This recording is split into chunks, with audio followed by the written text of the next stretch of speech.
Okay guys, so the candles for this round have been cut off, and there is all the wick remaining that needs to be pulled off of each of these things.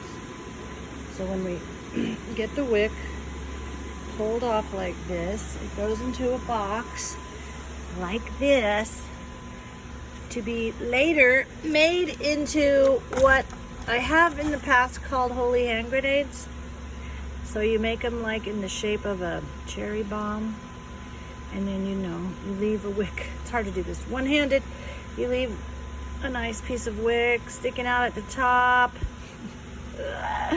One-handed, look at that. All right, I need to be able to strap my iPhone to my forehead, okay? Did they make a thing where you can do that? Because, maybe a shirt with a pocket where the camera would stick out above the top. If anyone knows, leave a comment. There is a holy hand grenade or a firebomb or something else you might want to call it. So if you put one of these into your wood fireplace, your wood burning fireplace, wood burning stove, gosh, my brain is tired already. You then stack your firewood on top of it. You just light this. I usually sprinkle it. I don't usually use the bombs or the balls, but you can use these two. Sprinkling it works, but then you just light it and voila. Fantastic fire in like seconds.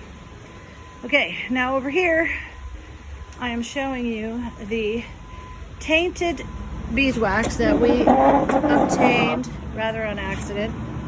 We cannot use it to make church prayer candles because it has 20% paraffin. It still smells pretty good. So I'm trying to sell these blocks so far just on Facebook. The blocks are 10.5 pounds and they're only this thick.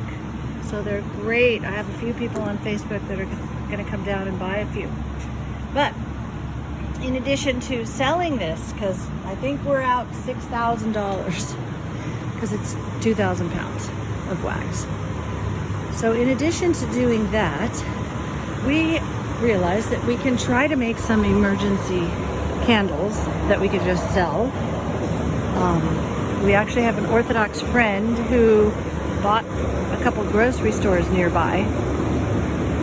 So I don't know if I'm going to be able to do this video with this fan. Tom is fixing our fan, which you can read the name of right here. He's fixing it because the water isn't covering the whole, it's like a big swamp cooler. Anyway, so we're melting some of that tainted beeswax paraffin mix in here, and then we are doing a test candle here to create these emergency candles that our friend who owns a couple of grocery stores in the area said that we could put in his store. Isn't that fantastic? And then we could also sell them online.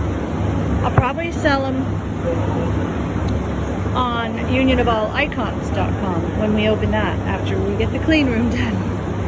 Anyway, this is exciting. So this has a wick in it, and it's really hot still because they poured it this morning. So we're going to test it and see if it will burn and burn well with this size wick, or if we need to do a different size wick. Anyway, so they just dip this in here. Oopsie. You just dip it in there, get the wax out, pour it, and then set that down when it's still hot and wet on this little stand, which I just dropped on the ground. Oh, and here's the wick. Yeah. Okay, guys, that's what we're doing today. We're trying to fix the big